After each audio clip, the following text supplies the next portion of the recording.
నమస్తే, welcome to Suman TV. Lumbar spondylitis ఎందుకు వస్తుంది? అసలు లంబార్ స్పాండిలైటిస్ అంటే ఏంటి? వీటి లక్షణాలు ఏ రకంగా ఉంటాయి? మనకి ఇటీవల కాలంలో ఆయుర్వేదంలో దీనికి ఎటువంటి బెస్ట్ ట్రీట్మెంట్ అందుబాటులో ఉందనే విషయాల్ని తెలియజేసేందుకు మనతో పాటు ఉన్నారు డాక్టర్ సాజీ డిసౌజా గారు from KSAC Ayurveda multi speciality hospital, Banjara hills. Hello sir.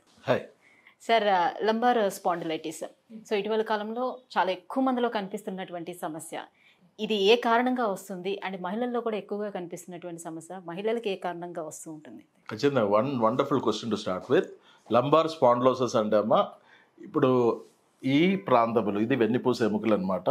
Lumbar ఏరియాలు L1, L2, L3, L4, L5 ఈ ఎముకలు, దెన్ S1 అట్ జాయింట్స్ అంటే శాక్యులర్ వెర్టెబ్రా కూడా కలిసి ఈ ఎముకల మధ్యలో గ్యాప్ తక్కువ అవడం కానీ ఎక్కువ అవడం కానీ, అక్కడ డిస్క్ డిస్ప్లేస్మెంట్, ఎముకలు కూడా డిస్ప్లేస్మెంట్, అట్లా కొన్ని కండిషన్స్ వస్తుంది విత్ కొంచెం బాబు inflammation. So that is called lumbar spondylitis. మీరు అడిగేది ఏంటంటే లంబార్ స్పాండిలైటిస్ ఎక్కువ మహిళల్లో వస్తుంది. That is also very good question. I'll come to that. Actually నడుము ప్రాంతంలో వెన్నుపూసలకు వచ్చిన ఒక సంగతి. సో నడుము నొప్పి ఎక్కువ మహిళలకు వస్తుంది. అది ఏంటంటే రకరకాల కారణాలు ఉన్నాయి. ఒకటి, పెళ్లి చేసిన తర్వాత పిల్లలు, అంటే స్త్రీ అన్నది అమ్మ అనే స్త్రీకున్న అత్యపూర్వ బహుమతి అంటే క్రెడిట్ ఏంటంటే అమ్మ అని, తల్లి అన్నది.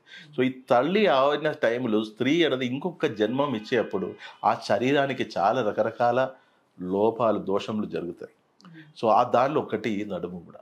ఎందుకంటే అక్కడే పిల్లల్ని మోసుకోవడం. So as the baby grows, స్పైన్కి ప్రెషర్ పడి అక్కడ లంబార్ వెర్టిబ్రల్ ప్రాబ్లం రావడం జరుగుతుంది.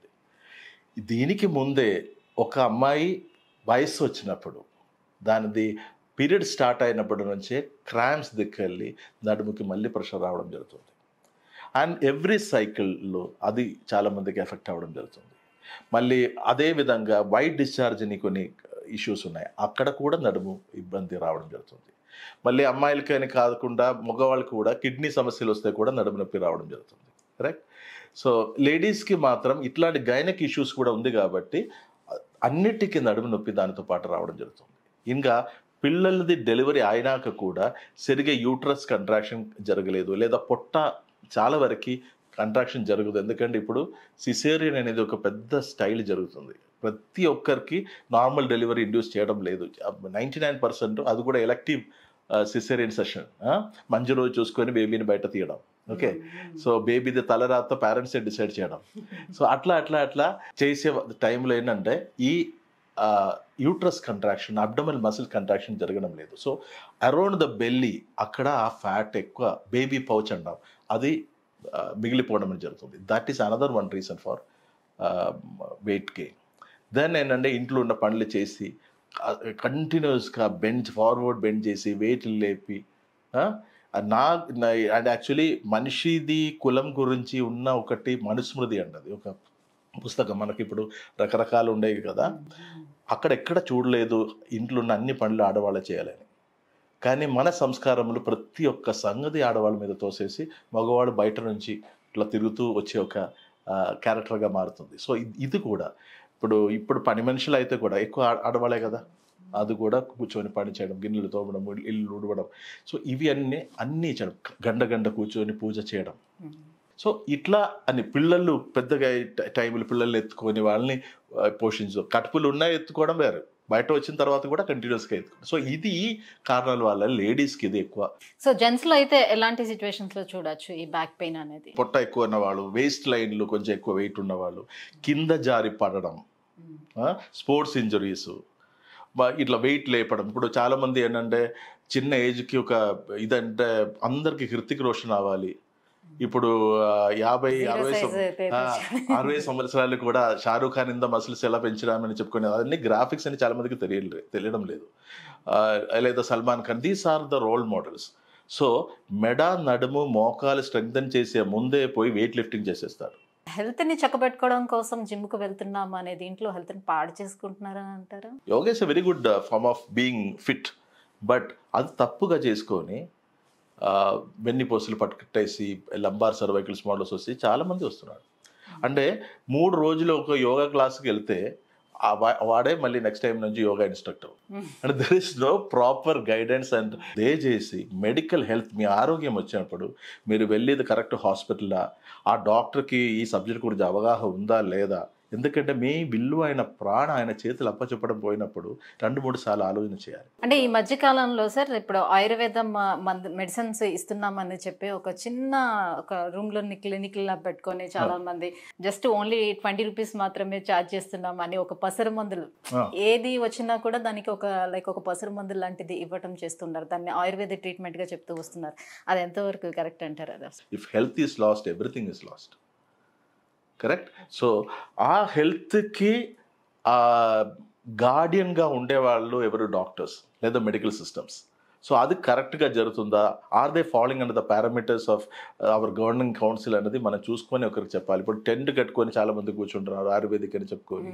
మీరు చెప్పినట్టు చిన్న they are fly by night kind of people. అంటే ఎక్కడో నుంచి వచ్చి ఒక్కరోజు హాల్ట్ చేసి ఒక అడ్వర్టైజ్మెంట్ ఇచ్చేసుకొని పేపర్లు అందరినీ తీసుకొని నెక్స్ట్ డే చూస్తే వాళ్ళు లేదు, అంటే ఎక్కడో పారిపోతాడు వేరొక చోట.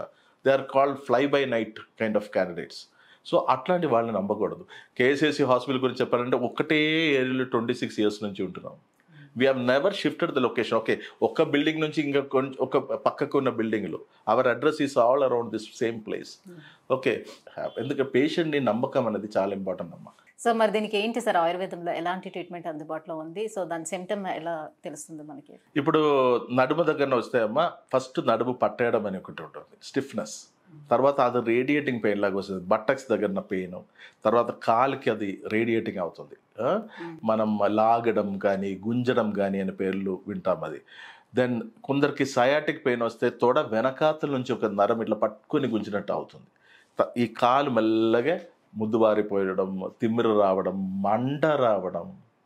తర్వాత కాలు మెల్లగా ఈ పాదం ఉంది కదా అది పడిపోవడం, ఫుడ్ డ్రాప్ అంటది. అలాగే మెల్లగా మొత్తం కాలు పడిపోవడం అని ఉంటుంది. సో ఇది ప్రోగ్నోసిస్ అంటే. ఇట్లా రకరకాల stages of this disease. So ఆ నడుము ప్రాంతంలో ఆ ప్రాబ్లం ఉంటే ఇమ్మీడియట్గా అది కరెక్ట్గా అర్థం చేసుకొని వర్టిబ్రల్ డిస్ప్లేస్మెంట్ ఏదైనా ఉంటే అది కరెక్ట్ చేసి ఇమ్మీడియట్గా నర్వ్ ఇంపింజ్మెంట్ అనేది క్లియర్ చేయాలి. అక్కడ నుంచి వచ్చిన నరంది ఆ పాత్వే ఏదన్నా బ్లాకేజ్ ఉంటుందంటే అక్కడే కరెక్ట్ చేయాలి.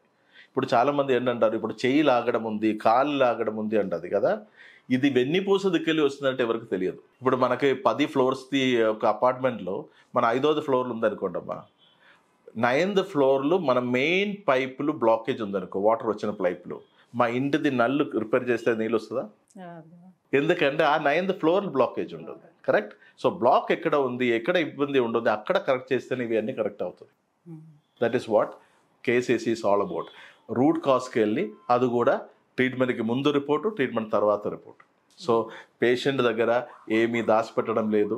We are all on the same page. ఆ కేస్ స్టడీ ఎవరైతే మీ దగ్గరకు వచ్చి క్యూర్ అయిందో వాళ్ళకి లంబర్ స్పాండిలోసిస్, సో ఆ కేస్ స్టడీ ఒకసారి చూపిస్తారు? తప్పకుండా. So this is a simple case of this thing. ఒక్క వర్టిబ్రా మాత్రం L5S1 దగ్గర ఎఫెక్ట్ అయిన ఒక కేసు చూపిస్తారు. ఎందుకంటే పేషెంట్కి ఈజీగా అర్థమవుతుంది. L2, L3, L4, L5S1 అంటే ఏదో మహాభారతం అనే అనిపిస్తుంది. ఒక్కటే చోట ఇది ప్రాబ్లం వచ్చింది. ట్రీట్మెంట్ తర్వాత then we go to the this thing, intervertebral disc appears normal, everything normal.